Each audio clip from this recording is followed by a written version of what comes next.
Buenas noches, estimado docente Steven Montero Pacheco.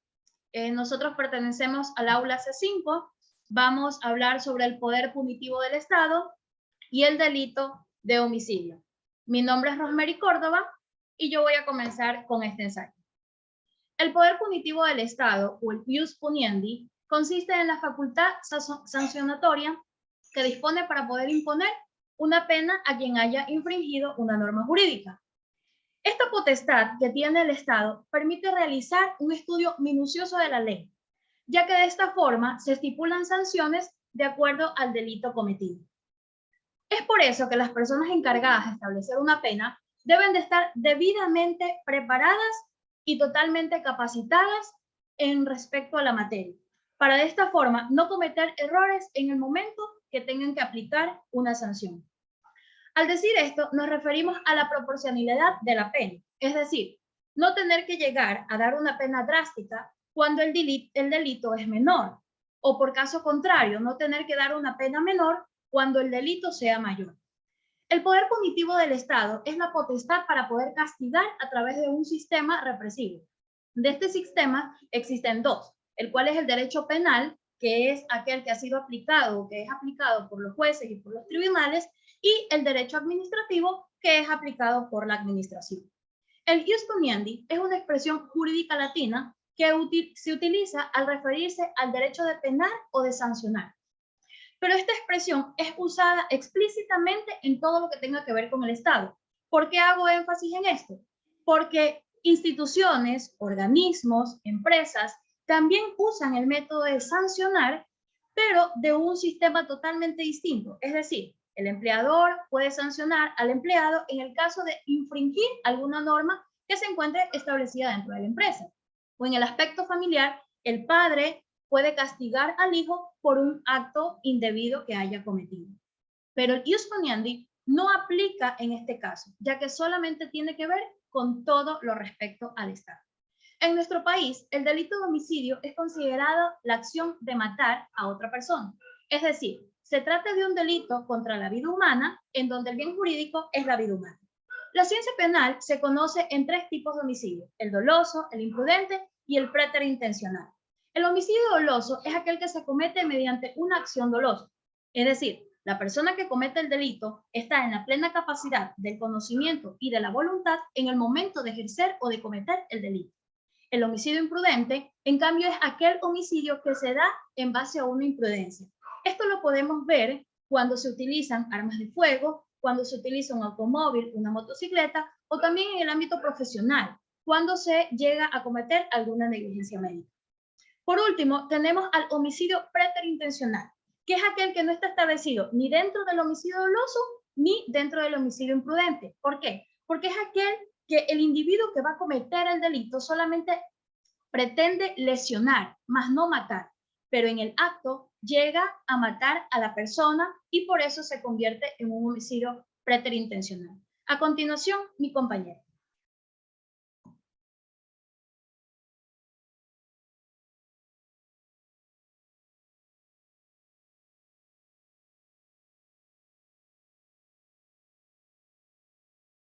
Compañero, tiene el audio apagado.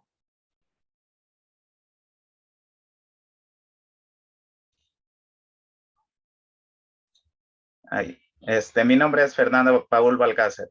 Continuando con la exposición, tenemos lo que no es lo mismo un homicidio que un asesinato.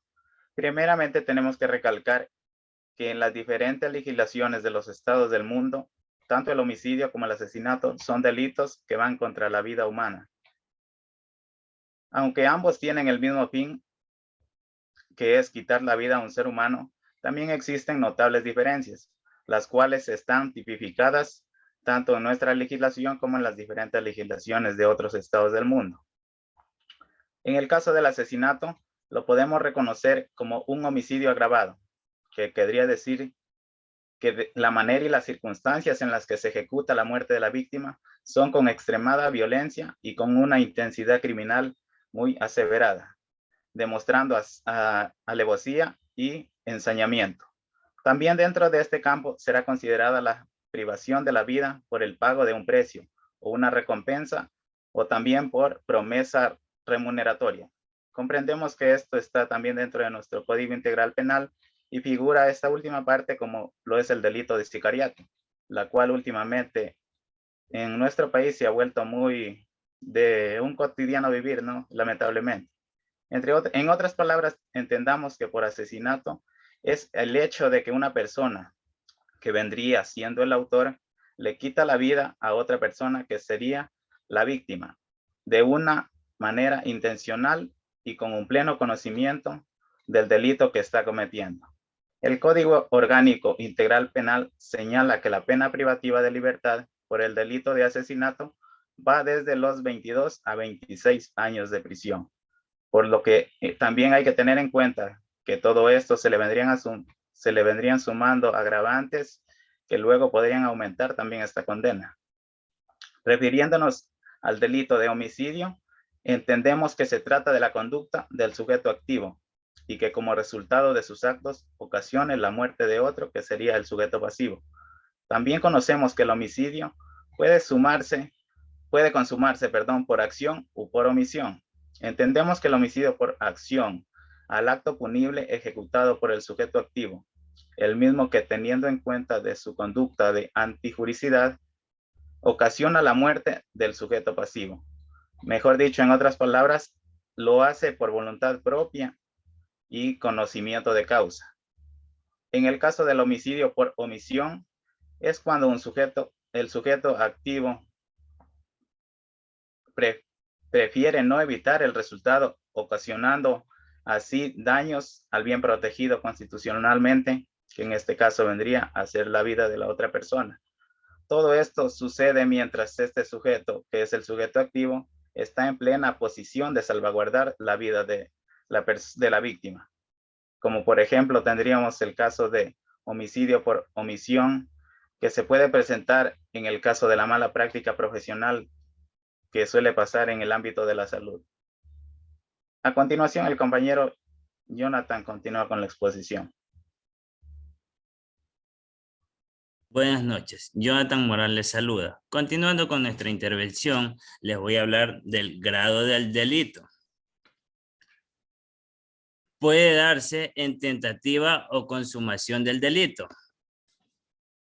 Tentativa o delito frustrado, ya que no se logró su completa consumación del delito, estando en una fase última. En los actos de ejecución, ya sea por una causa ajena, este fue interrumpido por una propia voluntad del autor, que se la conoce como tentativa inacabada. El delito consumado es la acción completa del acto delictivo, que como consecuencia de esto se le atribuye una pena establecida en la parte especial del ordenamiento penal. Imputación objetiva. Para establecer la imputación objetiva, el sujeto como primer punto debemos considerar que las acciones de este sujeto sean susceptibles de imputación, que éste tenga el pleno conocimiento de la acción y sus consecuencias, que la conducta, en este caso, el supuesto hecho, la persona que mate a otra persona alcance los resultados desde un punto de vista penal relevante, que por ende lesiona o pone en riesgo el bien jurídico de la vida. Participación. En cuanto a la participación para la consumación o tentativa del delito, objeto de este tema es susceptible de autoría o complicidad.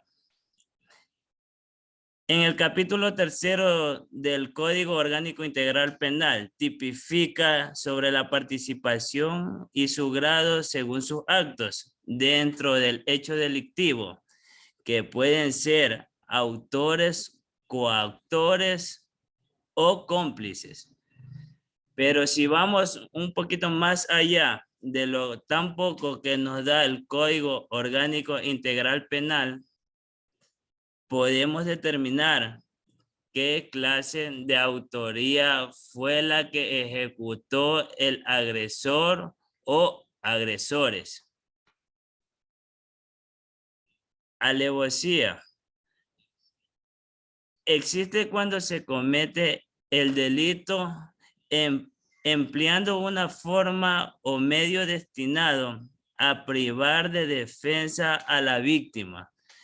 Se puede decir que se considera alevosa las expresiones de nocturnidad, que quiere decir cometer el delito por la noche, cuando se impide la defensa al atacado, o descampada, que quiere decir llevarse a la víctima a un lugar donde no pueda pedir ayuda y el atacante pueda beneficiarse de ello.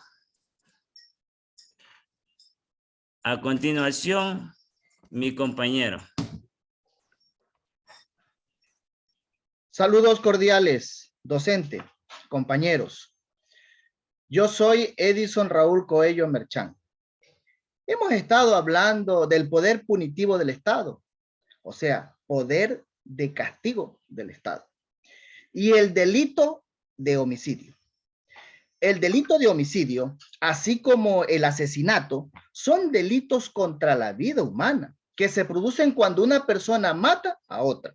Sin embargo, son dos delitos distintos, ya lo hemos escuchado de nuestro compañero, ya que el asesinato conlleva una mayor intensidad criminal, es más tremendo, es más fuerte. En cuanto se produce con alevosía, ensañamiento, ¿sí? Entonces, con relación al ensañamiento, puedo decir que esto ocurre cuando se aumenta deliberadamente e inhumanamente el sufrimiento de la víctima, causándole padecimientos que no son necesarios para causar su fallecimiento. Me permito decir que el imputado o el causante del delito se deleita o le es placentero causar mayor daño o dolor posible a quien está en condiciones de no defenderse o a quien en este caso es el ofendido.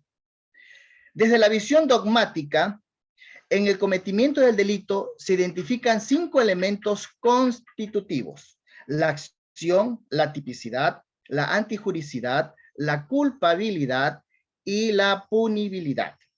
La acción, acto, hecho.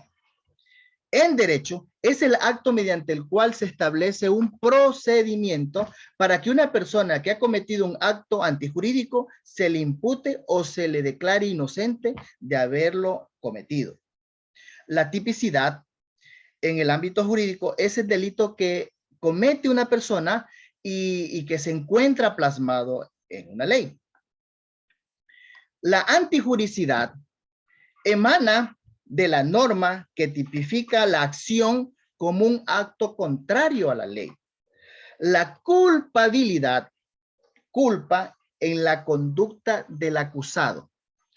Para determinar la culpabilidad del acto, se debe analizar la voluntad y la finalidad de la acción. La punibilidad, elemento consiste en el merecimiento de una pena en función o por razón de la comisión de un delito. Escuchamos a nuestro siguiente compañero.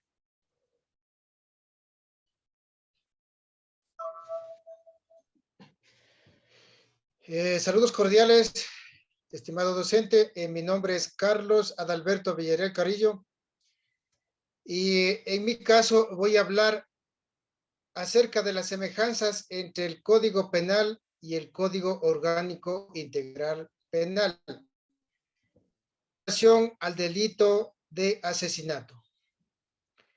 Se dice que en los dos casos se han mantenido ciertas situaciones tales como colocar a la víctima en situación de indefensión, utilizar medio o medios capaces de causar grandes estragos, así como también se debe observar el cumplimiento del debido proceso establecido en el artículo 76 de la Constitución de la República del Ecuador. En los dos casos, la institución encargada de llevar a cabo la investigación del delito de asesinato le corresponde a la Fiscalía General del Estado. Cuando exista inconformidad con las sentencias, se pueden presentar recursos de apelación y casación. Pues el delito de asesinato es un delito de acción penal pública para los dos casos. Se debe verificar la debida jurisdicción y competencia, así como también se dictan medidas cautelares. Los sujetos que intervienen en el delito, la persona que actúa con una conducta considerada como delito, se llama sujeto activo, y el sujeto que es la víctima de la conducta antijurídica se le denomina sujeto pasivo. El objeto material del acto delictivo es la privación de la vida del sujeto. Es decir, es la persona en la cual recae el acto delictivo que se materializa con la muerte de la víctima. El bien jurídico penalmente protegido en el delito de asesinato es la vida, derecho que adquiere en rango suprarlegal por el hecho de estar protegido y garantizado por la Constitución, los tratados internacionales y las leyes nacionales. Es un canon fundamental del Estado, constitucional de derechos y justicia. Las formas y medios de ejecución de la pena, la forma como se lleva a cabo el proceso y cómo se analiza el resultado del acto antijurídico son semejantes. Los elementos constitutivos del delito de asesinato son la acción, la tipicidad, antijuridicidad, culpabilidad y punidad. La pena para el delito de asesinato es la privación de la libertad, es decir, recluirle al actor del acto punible en la cárcel, antes llamados como centros de rehabilitación social, hoy conocidos como centros de privación de libertad de personas adultas en conflicto con la ley.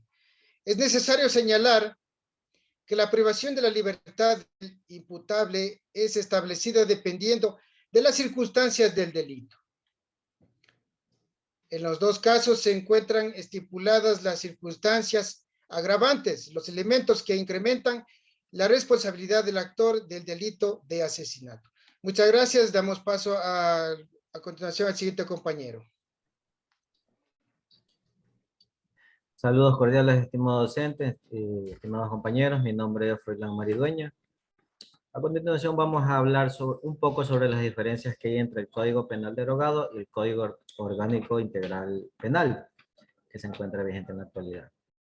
La tipicidad del delito de asesinato en el Código Penal derogado. El asesinato era tipificado también como homicidio. Es asesinato y reprimido con reclusión mayor especial de 16 a 25 años. El homicidio que se comete en alguna de las circunstancias, mientras que lo que marca el Código Orgánico Integral Penal, el asesinato y homicidio son dos figuras antijurídicas distintas, que están tipificadas en la actual norma penal, específicamente en los artículos 140 y 144 respectivamente. Anteriormente, para sancionar antes de la vigencia del COIC, el operador de justicia para imputar un delito debe observar las normas establecidas en el Código Penal, Código de Procedimiento Penal y leyes especiales. En la actualidad, la legislación, el administrador debe únicamente en función a lo establecido al Código Orgánico Integral Penal. La pena del delito de asesinato en el Código Penal correspondía a una reclusión mayor, especial de 16 a 25 años, mientras que en el COIC la pena es de 22 a 26 años. En el Código Penal señala la prescripción de la pena del delito de asesinato en el tiempo igual al de la condena, y el Código Integral Penal Las penas restrictivas de libertad prescribirán en el tiempo máximo de la pena, más el 50%. El Código Penal señala la prisión con delitos sancionados con una pena privativa de libertad de hasta 5 años y la reclusión con delitos sancionados con una pena privativa de libertad de más de 5 años.